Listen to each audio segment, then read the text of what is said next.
You're listening to the Lanterns Radio Network.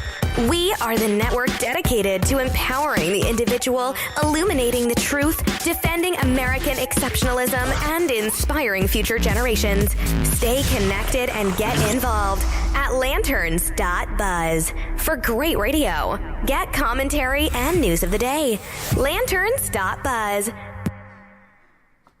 Allied reinforcements have arrived from the west. Incoming transmission.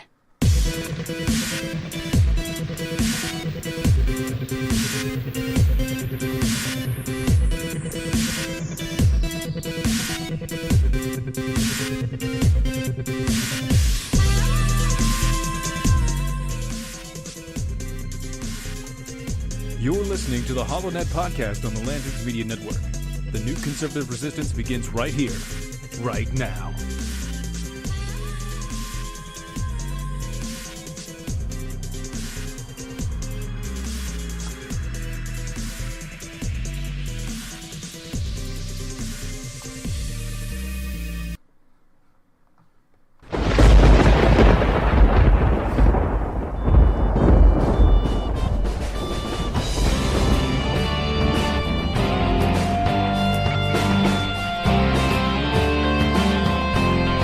You're listening to the HoloNet on Lanterns Media Network. The millennial conservative resistance begins here.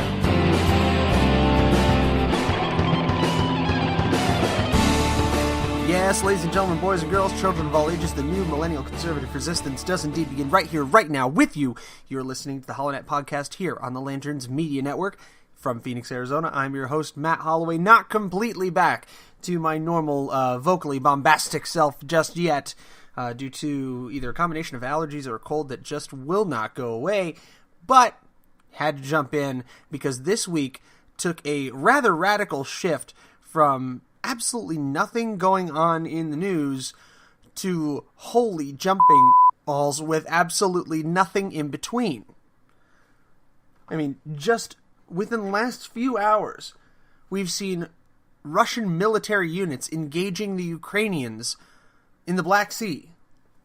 We've had a border rush attempt at the San Ysidro point of entry in Southern California. We've had notable congressmen Kamala Harris, Cory Booker, debating basic income plans in Congress. And U.S. border agents are firing tear gas over the borderline. Excuse me, guys, if I'm not quick enough on the cough button. I mentioned that cold I'm going through right now. But these are the kind of things that require an immediate response, that require us to sit up and pay attention. I know last week we did not have a HoloNet podcast due to my illness, although I managed to squeeze in a Defenders of American Exceptionalism episode right before that, so make sure you give that a listen if you have the opportunity. But we have to jump in, and we're going to do that right now. First, we're going to start with Fox News. Russian military fires on Ukrainian vessels in the Black Sea, according to the Ukraine.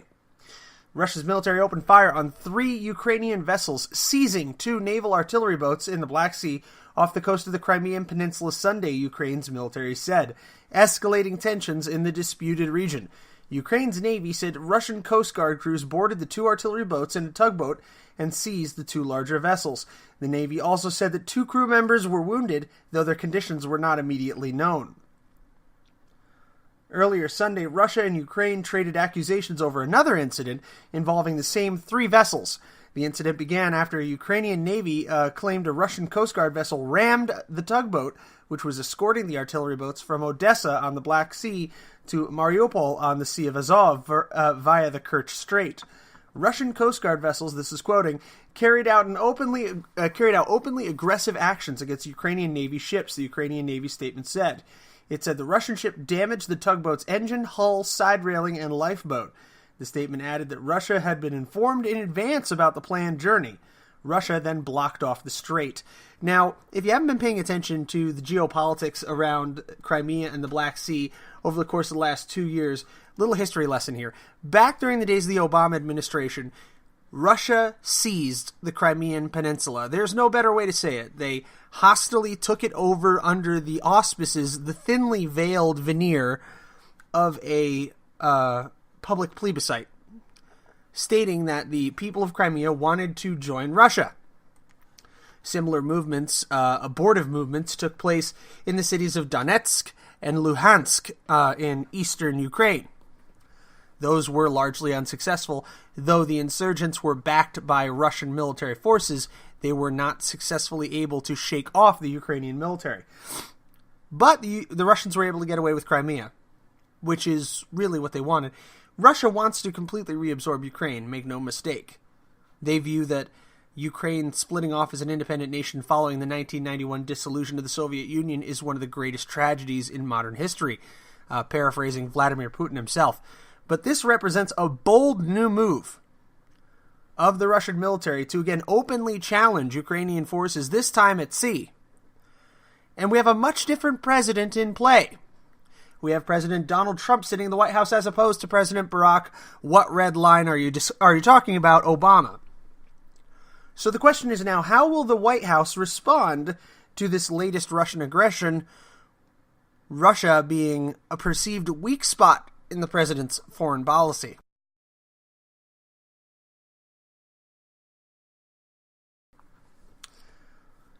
So the story goes on to say, the Kerch Strait is the only passage into the Sea of Azov.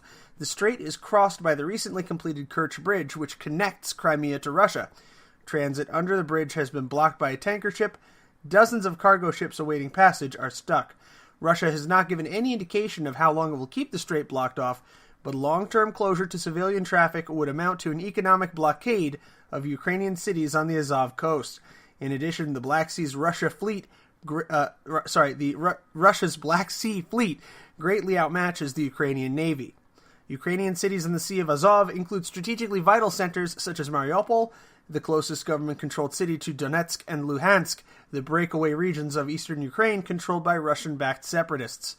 The Russian Federal Security Service, known as the FSB, said in a statement that there is irrefutable evidence that Kiev, or the Ukrainians, prepared and orchestrated provocations in the Black Sea.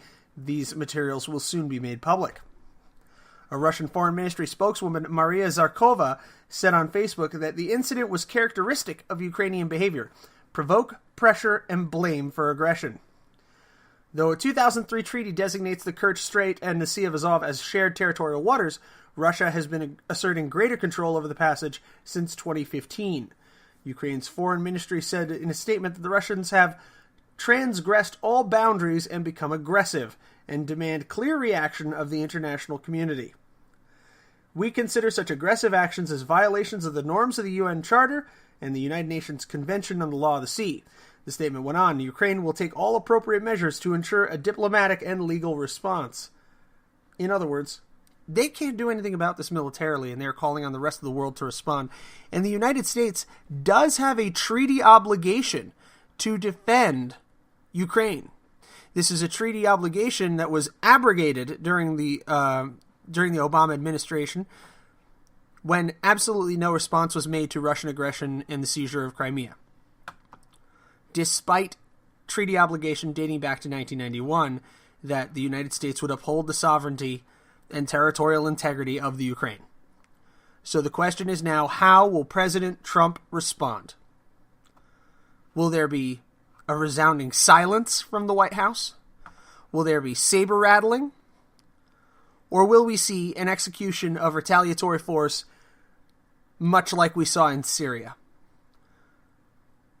I sense that to be less likely because in order to appropriately respond to this aggression, the president would need to directly assault Russian forces,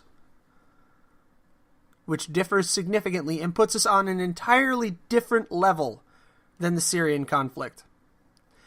It's one thing to launch cruise missiles at a base where Russian troops may be. There's a level of plausible deniability there. It is far be it another to actually launch a retaliatory strike against the Russian Black Sea Fleet, or to surgically insert forces to recapture those Ukrainian ships. But if President Trump fails to respond, will Vladimir Putin take this as now license and carte blanche for him to continue unrestricted aggression against the Ukrainian people? Now is the time to be concerned. Now, I grew up back east in a small town that had a very large, very proud Ukrainian population. Very proud Polak population as well. A lot of Polish people there. These people remember Soviet aggression. These people remember and are on guard against it. We have forgotten as a nation who we are dealing with when we talk about Russia. And it's so funny. Even you talk to the GOP now, and even they don't sense Russia as so great a threat. There are a lot of people on the right who actually like Russia better than we like our own countrymen right now, which is pretty staggering. If you would rather look to Vladimir Putin than to DNC congressmen and women, then we have a bigger problem in this country. And Vladimir Putin is the type of leader who will seize upon that advantage. Right now, America is fractured and we are weak. We are so internally divided. We are so broken within that Russia is now testing the waters. This should be a wake-up call to all of us, to everybody on the right and left, that Putin's knocking at the door now. He's pushing his boundaries. He's seeing how much he can get away with, how far he can push, how far President Trump will let him go. Because, make no mistake, to the people on the left, there is no correct answer. There is nothing that President Trump can do that will not backfire on him politically right now. He comes out hard against Russia, he's a warmonger. And he's a threat to peace, and he's off his nut, and he's going to get us into World War III. He's soft on Russia, it's Russian collusion. There's absolutely nothing the president can do here that will be right to the people on the left.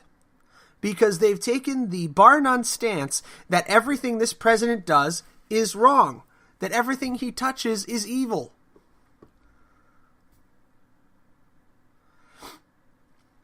And this is where we find ourselves going into 2019. So, this November, actually it's going to be this January now, it'll be 2 years. 2 years that I've been doing the HoloNet podcast. I know I've got I'm looking at the Facebook Live right now, and I've got the aliens guy hair right now, which is kind of funny. And, studio headphones will do that to you. But it's been 2 years I've been doing this HoloNet podcast, and I've been writing on the holonet.com and lanterns.buzz. And it hasn't gotten any better. The division in this country has actually gotten worse. It's gotten to be that there is nothing President Trump could ever possibly do which will gain the approval of people on the left. And there is absolutely nothing that people on the left can do that will gain the approval of those of us on the right. We're going to talk about that and talk about some common sense seeming to prevail when we come back from this quick break. If you want to follow the conversation, participate online, we're at facebook.com/HoloNet. We're on Facebook Live right now. You can tweet at the HoloNet. Also find us on BitChute, YouTube, TuneIn, iHeart, iTunes, everywhere great podcasts are found. You're listening to the HoloNet podcast here on the Lanterns Media Network. Stick around.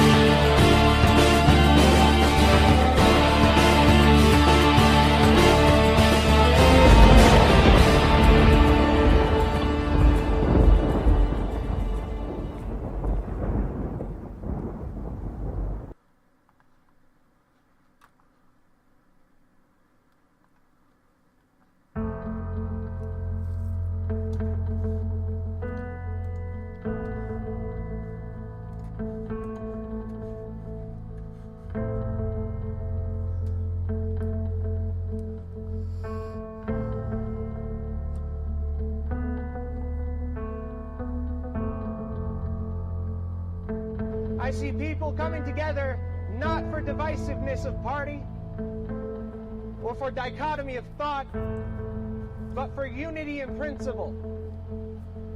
And the principles that founded our nation, that all men are created equal and are endowed by their Creator with certain inalienable rights, life, liberty, and the pursuit of happiness. Today, ladies and gentlemen, those principles are under the sternest attack that we have seen in many generations.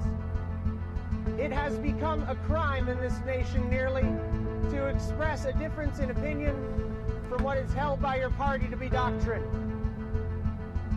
from what is purported by the media to be truth.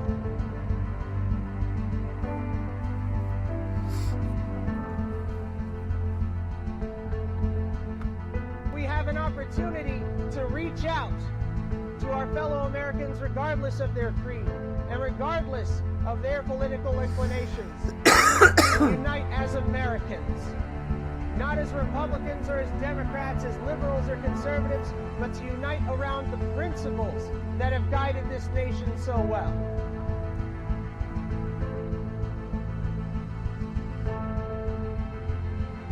I've covered a lot of stories, but the story that remains untold is the story of America in the 21st century, when we choose to turn back the tide against progressive socialism, when we choose to embrace the Constitution, the Declaration of Independence, and the Bill of Rights, when we remember what it is to be Americans. And that principle will not die as long as there's one man, one woman, one child who looks defiantly into the night and says, I am free.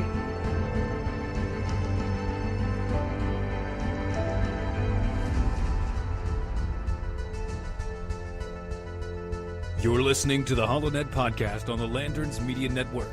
The new conservative resistance begins right here, right now.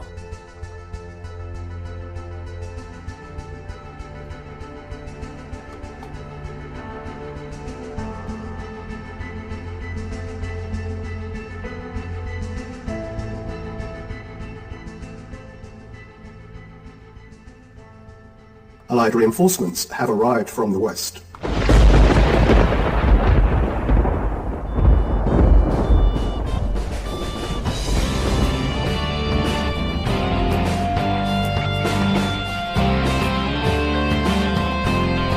You're listening to the HoloNet on Lanterns Media Network. The millennial conservative resistance begins here.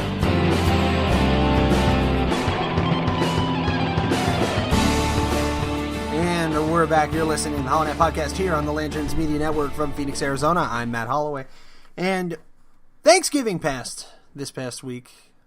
I had Thanksgiving dinner with my family out in Tonopah, Arizona, and had some festivities out here as well. And you know, we have to reflect and ask ourselves what we're thankful for. I'm thankful for all of the HoloNet fans and, HoloNet operatives on Patreon who are helping support this show every single day. You're watching, you're listening, liking, sharing, posting, everything that you do. You know, if you're able to contribute through the Patreon, that's fantastic. If you're interested in doing that, by the way, that's patreon.com/theholonet. Let me just make sure real quick that I have that correct. Yeah, patreon.com/theholonet. You can become a patron for as little as $1 a day, but it goes a long way toward helping with the show. And you become a HoloNet operative and member of the new millennial conservative resistance. So make sure you check that out. You know what I'm thankful for today? I'm thankful for the Heritage Foundation. Hashtag not a sponsor. The Heritage Foundation does not sponsor the HoloNet podcast, but I'm thankful that they're actually ringing the alarm bells for the latest cycle of insanity to come from Kamala Harris and Cory Booker, their basic income plans, which are likely to remove work incentive, according to the Heritage Foundation think tank. And many people on the left are a bit surprised by that when folks on the right said, well, no, Sherlock, of course, giving people an unlimited personal income at the behest of the government is going to remove their work ethic. Do you think you would work if you just collected a check for breathing? With no conditions? 2 Democrats in the U.S. Senate, sorry, I said congressmen before, I meant senators, both said to be eyeing the party's 2020 presidential nomination. Pause real quick. Please, God. Please. Please. Cory Booker for president 2020. That will be the most amazing election to watch. Trump will annihilate that guy. Anyway. They recently announced so-called basic income plans for America's lower-income families. A liberal publication, meanwhile, says neither plan goes far enough to aid families, and the government should instead just start, quote, writing them checks. But the Heritage Foundation argues that such plans tend to fail, in part because they tend to remove the incentive to work. In October, Senator Kamala Harris from California unveiled her Lift the Middle Class Act. It would provide a tax credit of up to $6,000 a year for families earning less than $100,000 a year, and a credit of up to $3,000 for those earning less than $50,000 a year. So, if you make less than $50,000 a year, you would be bringing a $9,000 credit. Boy, isn't that nice? Except for the fact that you realize that your grandkids are going to be paying for that, your children and your grandchildren.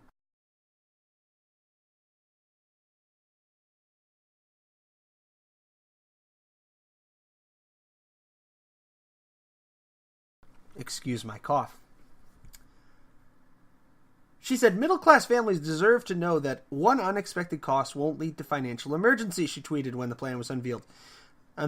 The Lift the Middle Class Act that I introduced would help address the rising costs of housing, tuition, childcare, and more. But the nonpartisan Tax Policy Center estimated earlier this month that Harris's plan would add $2.8 trillion to the federal deficit over its first decade and add another $3.4 billion over its second decade, the Washington Post reported. Harris proposed paying for her plan by canceling parts of the Republican Party's tax cuts and charging a new tax on banks and other financial institutions, the report said. So, here's a concept. How about we just cut government spending on a massive scale and then cut taxes even further so that way they don't have to give the money back? Just food for thought. Meanwhile, Senator Cory Booker of New Jersey proposed last month the creation of opportunity accounts for the nation's children, which could grow by about $46,000 per child by the time they turn 18. Today, nearly 1 in 3 American families have zero to negative wealth, and it's hard to get ahead if you begin life behind the starting line. Really? How do you have negative wealth out of the gate? Because, hang on, I get it. Let's say my parents grew up broke. How do I have negative wealth at age 18? How's that work out? Oh, student loans? Here's a thought. Don't take one. Don't take student loans. Go out and get a job. Work your way up. If you qualify for them, get scholarships. Scholarships are a good idea. Don't take the loan money. Tell Fannie Mae and Freddie Mac to take their check, turn it sideways, and shove it directly up their... Then you don't start out with negative numbers, Corey. But liberal publication The Nation claims both wealth distribution plans fall short. Harris's plan suffers from 2 problems, Bryce Covert writes in the publication. The first is who she leaves out. By matching only the income that poor families earn from work, it omits those who don't earn anything. The second problem on Harris's plan, he writes, is that she relies on giving money to families through the tax code, an opaque and complicated way of doing it. Covert then hails Booker's plan for sending money straight to the people who need it, but says it's mistimes the assistance providing it when youths reach adulthood, when most families are more economically stable. He suggests instead that both plans be set aside in favor of the Russell Sage Foundation researchers suggested that parents be sent at least $250 a month for each child, a plan which estimated to cost U.S. taxpayers $190 billion per year. Holy crap, they want to send us child support. Isn't that amazing? Just think, about 60 years ago, how under his Great Society, LBJ wanted to make himself America's daddy. And now, the government will be paying child support under this suggested plan of the Russell Sage Foundation. The government literally becomes daddy. So then I suppose you really don't need a man in the house, huh? It is like the welfare queen's dream come true right there. But the Heritage Foundation's Vijay Menon wrote last month that plans similar to these recent proposals have been tried before, only to fail. Menon writes that a negative income tax experiment ran in 6 states from 1968 to 1980, documented by Charles Murray, author of Losing Ground. He wrote that the negative income tax on reducing work was unambiguous and strong. He wrote that it was a misguided approach. He said if recipients lost their jobs during the experiment, they experienced significantly longer spells of unemployment compared with non-recipients. More than 2 months longer for husbands, almost a year longer for wives, and longer still for single mothers. Policies should be designed to reward work, not replace it. Therefore, a better alternative to the universal basic income would be to expand the earned income tax credit. I say I prefer my initial assessment here. Reduce government spending, and then further reduce the taxes. Because that's the part of the equation that Republicans seem to have completely lost, is that when you reduce the taxes, you also have to reduce the spending. Otherwise, you spend yourself into oblivion.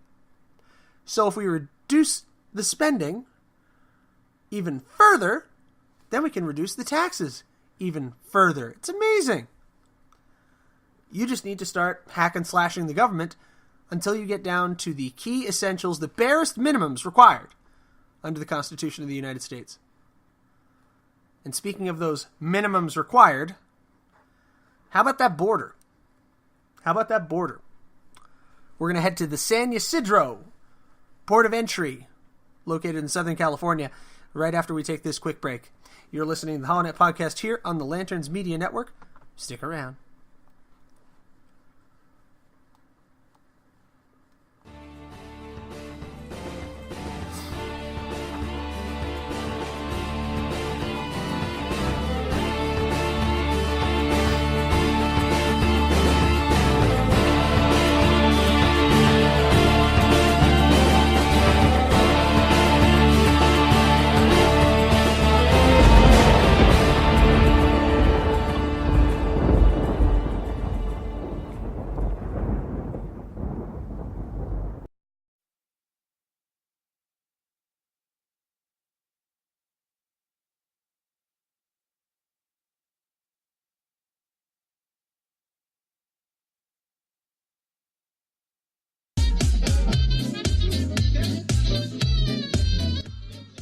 All right, you're listening to HoloNet Podcast here on the Lanterns Media Network. I'm your host, Matt Holloway. I am going to drop a little bit of wisdom on you today. We've made some big changes on the holonet.com, and you'll be able to find them right about down here in this region here, below all of our stories. And when you're reading a story on the holonet.com, boom, you've got our related products, which you can pick up. These are conservative tomes. These are the sources of our knowledge when it comes to the conservative movement here in the United States, and some of them are just good fun. You'll see here the Constitution of the State of Arizona. You can pick that up. Biopic on Ted Kennedy, Identity Crisis, the 2016 presidential campaign, Rules for Radicals Defeated, and Understanding the Arizona Constitution. Now, these are ads by Amazon. Full disclosure, when you purchase something off of Amazon.com on the HoloNet, that does go towards supporting our page, supporting our content. So please, make sure you check that out on the holonet.com. And now, here's the really cool part, our recommended reading list. Now, I posted this back on Facebook a while back, and here we have all the must-haves. The Constitution of the United States and the Federalist Papers, the Bible Promise Book, New World Translation of the Bible, and holy crap, Sean Hannity, Glenn Beck, Jerry Doyle, Ann Coulter, Bill O'Reilly, There's a lot of Beck on here. I read a lot of his stuff. Dinesh D'Souza, Greg Gutfeld, and of course Atlas Shrugged by Ayn Rand. If you want to pick up any of these recommended books, you can do that on the holonet.com/p/Matt's reading list, or just go to the holonet.com, click recommended reading. Finally, to take on a little tour here to the special offers section on the holonet.com. We have a free trial from Audible. You get 2 free audiobooks. You can start your free month of Amazon Prime Video. You can download free Kindle reading app and get $3 towards your ebooks, or start your free trial, your free 30-day trial of Amazon Prime. That's right, the Holonet is now a member of the Amazon affiliate program. So please, if you want to check out any of those great services, go to holonet.com, click special offers, and get that today. That's on the holonet.com. Now back to the show. Allied reinforcements have arrived from the west.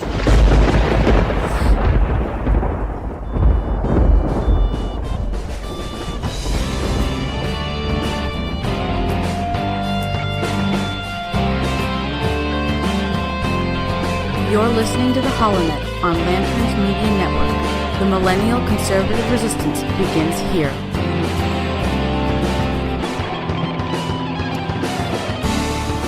Yes, that's right. You're listening to the Holonet podcast here on the Lanterns Media Network. From Phoenix, Arizona, I'm your host, Matt Holloway. Sorry for people on the video there. It took me a minute to kick my microphone back on.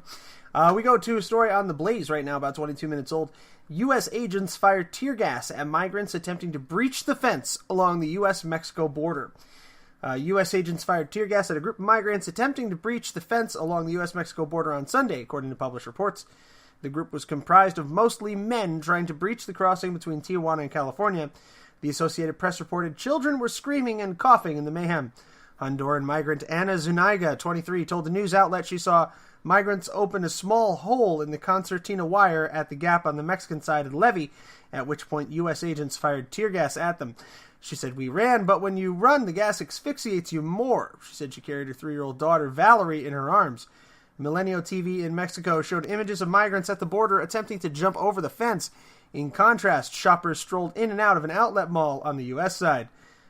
Earlier today, U.S. Border Patrol helicopters flew low overhead while other agents patrolled on foot along the wire fence separating the two countries. The Border Patrol office in San Diego wrote in Twitter that pedestrian crossings were suspended at the San Ysidro port of entry at the East and West facilities. President Donald Trump posted yet another warning on Twitter about the caravans in Mexico that are attempting to cross the border. Now, on Friday, Tijuana Mayor Juan Manuel Gestelum said his city of 1.6 million is facing a humanitarian crisis as it struggles to accommodate thousands of immigrants. Trump said the caravan is attempting to impose an invasion of the U.S. He also suggested terrorists could be traveling in the group. Published reports have previously stated that about 5,000 military personnel are at the border in anticipation of the caravan's arrival. Now, we go to some coverage on this from Fox News. It says hundreds of migrants try rushing toward the Californian port of entry as Trump threatens to close the entire border.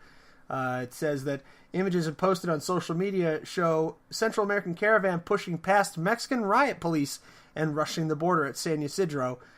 Tear gas was fired, and President Trump said that troops stationed at the border would treat thrown rocks like firearms. That's kind of old news. But Fox News has confirmed early Sunday that through the organizer Pueblos Sin Fronteras, otherwise known as People Without Borders, the George Soros-backed migratory organ, the group leading and organizing the Central American caravan, that members of the caravan were planning to attempt to cross later today. Footage posted by ITV correspondent Emma Murphy showed several U.S. Border Patrol helicopters flying low overhead. Now, these were including air and marine agents. So, one video showed people pushing toward the border chanting, "Yes, we can." There was a dramatic escalation in the tension at the border. On Saturday, the first episode of caravan-related violence directed at U.S. authorities was reported by the U.S. Border Patrol here in Arizona as a 31-year-old Honduran man who apparently split off from the caravan threw rocks at agents and a helicopter after setting a tree on fire. Nice! They seem so peaceful, don't they? Now, there are rumors of a deal in the offing between the Mexican administration coming in under newly elected President Andrés Manuel López Obrador, which would agree migrants to stay in Mexico as a short-term solution while the U.S. considered their applications for asylum. However, the future Interior Minister, Olga Sanchez, has refuted that, saying there is no agreement of any sort between the incoming Mexican government and the U.S. government. So we're seeing right now online some images, and the Washington Post reported Saturday the Trump administration has won support from the Mexican president-elect's team for a plan dubbed, quote, Remain in Mexico. The newspaper quoted Sanchez saying, "For now, we have agreed to this policy of Remain in Mexico." Sanchez did not explain in the statement why the Washington Post had quoted her as saying there had been an agreement. So, San Diego right now is prepping for the worst of it. The mayor of Tijuana declared a humanitarian crisis, and we're going to get to a little bit more on that here. This is another story from the Blaze, bouncing back from the Fox story. In Tijuana, Mexico, some 5,000 migrants are in town, most gathered in a temporary shelter at the sports complex. Others all around town on pallets in the street, in sleeping bags, under overpasses and bridges and tents. They are there to cross the border. An estimated 2,000 additional immigrants are on the way. Mayor Juan Manuel Gastelum, quoted by President Trump for almost a week ago, saying his city was ill-prepared for the influx, Friday declared his town in a humanitarian crisis and is now seeking aid from the United Nations, which is very telling that the city of Tijuana is now going directly to the United Nations because the Mexican government literally has no help to give them. He says, they have categorically omitted and not complied with their legal obligations, referring to the Mexican government. So we're now asking them and international humanitarian groups to bring in and carry out humanitarian assistance. I will not compromise public services, he said. I will not spend Tijuanans' money. I will not bring Tijuana into debt now in the same way we haven't done these past 2 years.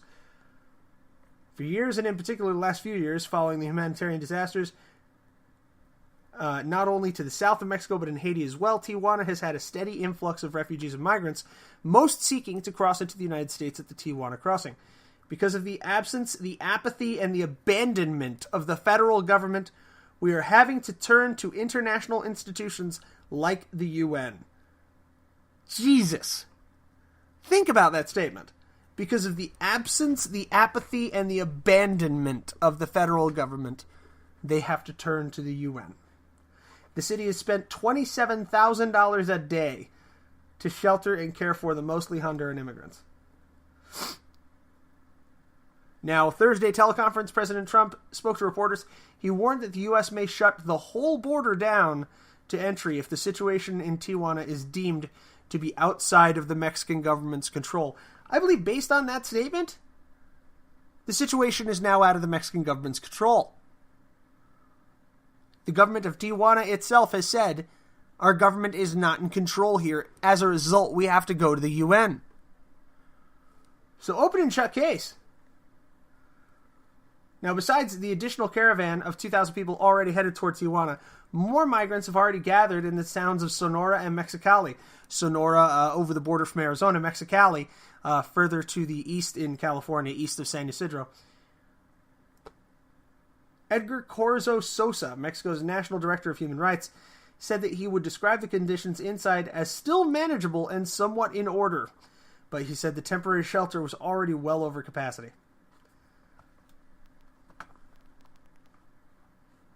So, our government, our president, have a constitutional mandate to protect the territorial sovereignty of the United States and to uphold the rights of American citizens. To uphold the rights of American citizens, not foreign nationals entering U.S. soil illegally. Full stop.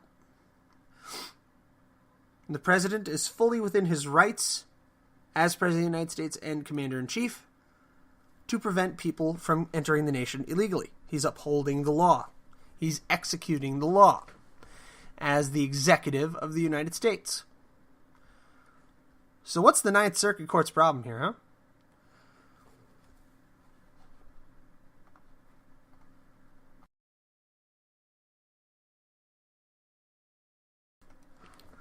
It's almost as if It's almost as if they want the president to fail.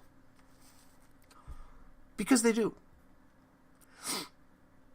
And this is why it's important for us to come together each week just to talk about these developments, just to review this news, just to make sure we're all on board and we're all tuned in. Because this week, I'm not going to lie, I tuned out a bit.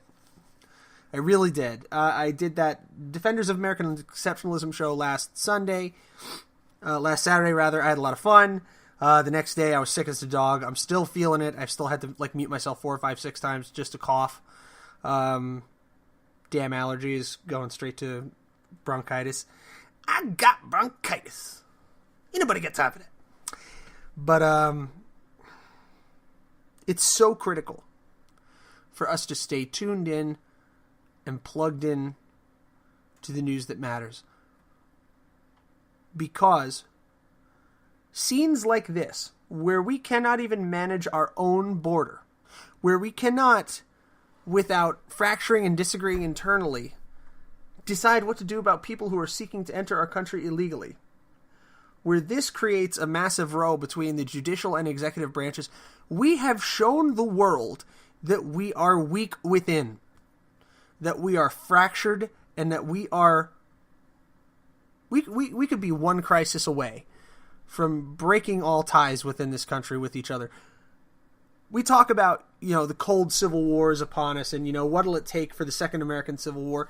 And realistically, we are one black swan moment away at any given point. That's what it feels like right now. Russia knows it. China knows it. The Saudis know it. Jamal Khashoggi? You think that's not a shot across the bow? That's not covert Saudi forces seeing what they can get away with now that the United States is not really minding the store?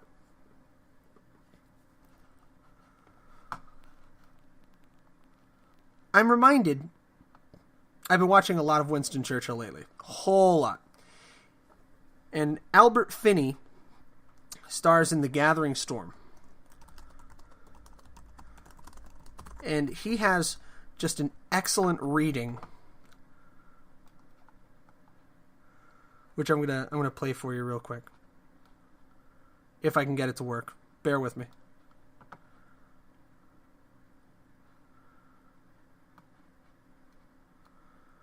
But he has an excellent reading on this, and I want you to think about it in the context of the United States' absence on the global stage right now. Just to put it in that context.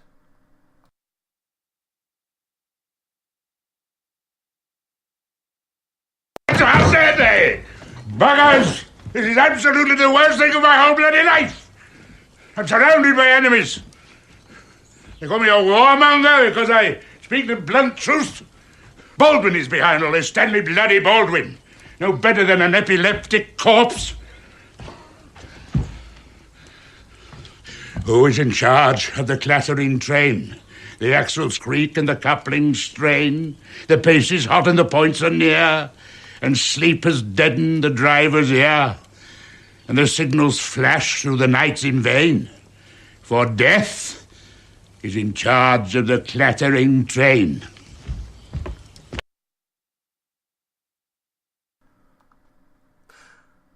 Who is in charge of the clattering train?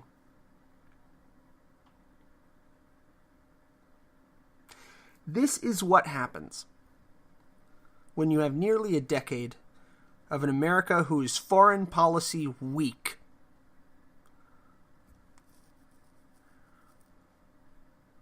Followed by a half decade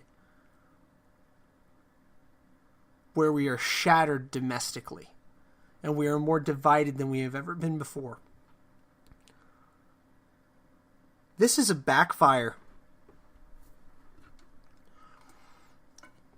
So many of us were hoping that with Trump's ascent to the White House, that we would see a much stronger American foreign policy.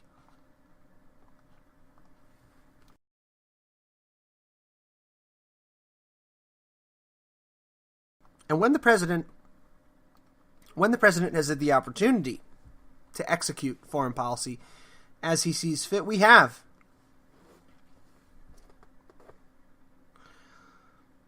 but then he's hamstrung internally.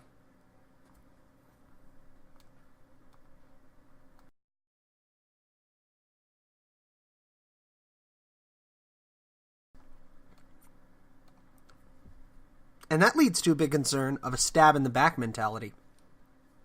If you've never heard of the stab-in-the-back conspiracy, the stab-in-the-back conspiracy is what happened to Germany after Versailles in World War I.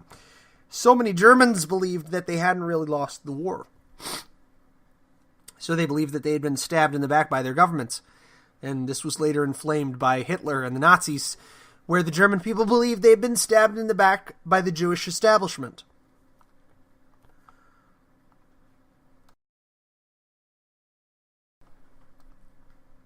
What we could see soon is the American right believing that post a Trump failure or a foreign policy disaster,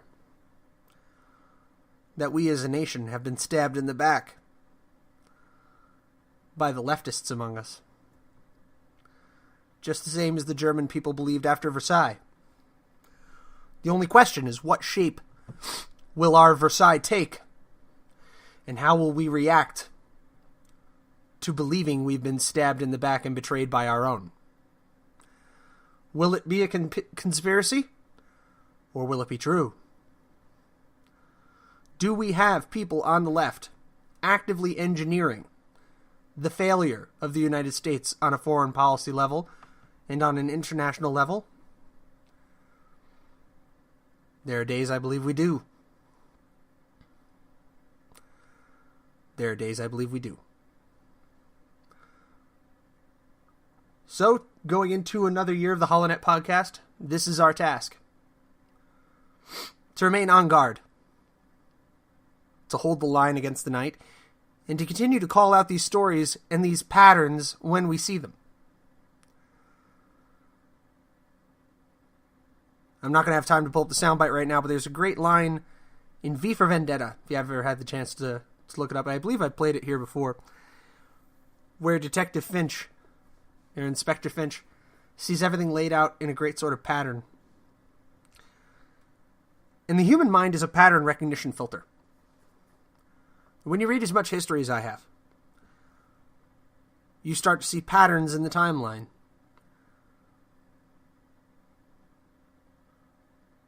And things never match entirely. You know, I'm no prophet. I'm not about to jump up on my soapbox and scream the world is ending. But you have to note that there are certain patterns and certain equal and opposite reactions. And when America is internally divided, our foreign policy presence suffers. And in that power vacuum, other nations step in. And we see Russia, as I said, testing the waters and now militarily engaging the Ukraine on the Black Sea. We see Chinese territorial pressing in the South China Sea, unabating.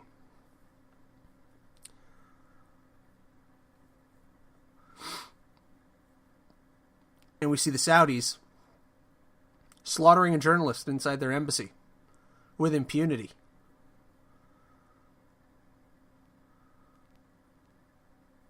Tell you what, I'd be real nervous to live in Ukraine right now. Real nervous to live in the Baltics. Or Poland. Or anywhere else that neo-Soviets and Russian revanchists might set their eye upon next. Because I'm betting Putin feels pretty strong right now. And feels that he won't be challenged any further. Now, I want to end the show kind of on a silly note, on a kind of silly, stupid note. And I saw this story, and I facepalmed pretty hard, and I think you'll join me in a good laugh. Pennsylvania woman claims she drove on the train tracks because GPS told her to go that way. If your GPS told you to drive on train tracks, would you do it? Around 10 p.m. last Wednesday, the Duquesne Police Department responded to a call about a vehicle on the railroad tracks off State Route 837, the department wrote in a Facebook post. Officers said a woman from Sewickley roughly 15 miles northwest of Pittsburgh, had driven onto the tracks because her GPS advised her to go this way. The female was 100% sober, had no medical conditions affecting her decision-making. The woman's vehicle was towed from the tracks, and she was cited for careless driving. And there's a picture of the car right there on Fox. So on the one hand, I say how we need to pay attention to these events that are happening around the world, when apparently some of us are so wrapped up in our lives, in our minutiae, in our individual bullshit, that when the annoying voice, mine's British on my phone, by the way, says, right turn ahead, we just do it? Onto railroad tracks? Seriously? Are you kidding me with this crap? So, right turn ahead. Okay. That wasn't a clue? You're on railroad tracks. Wasn't there one like a couple years ago where somebody drove off a dock straight into the water because Google said to? I think Google was advising them to take a ferry. So at least that, has some explainability. This is just... Come on, man. Come on. You're killing me, Smalls. Is this what we've become as a society? We're going to turn off the road and onto the railroad tracks because that's what the mainstream media is reporting. That's what our political talking heads are telling us. That we need to kick in that universal basic income, start redistributing our wealth. People's work ethics be damned because that's the best thing to do because they're smarter than you. They're the GPS that's going to drive you off the rails. Or should I say onto the rails? Is this who we are as an American people? We'll be led around by the nose by our collective GPS. Until the light at the end of your tunnel is a freight train coming your way. As I rip off song lyrics from the 90s. Boy, oh boy. Well, folks, I'm back. Might have to mute to cough every couple of seconds here, but dang it, that's what we're going to do if we must. Because we must. Because somebody's got to hold the line against the night, and I'm damn glad you're here doing it with me. So, from Phoenix, good night. God bless you. God bless the United States of America. Good night, everybody.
You're listening to the Lanterns Radio Network.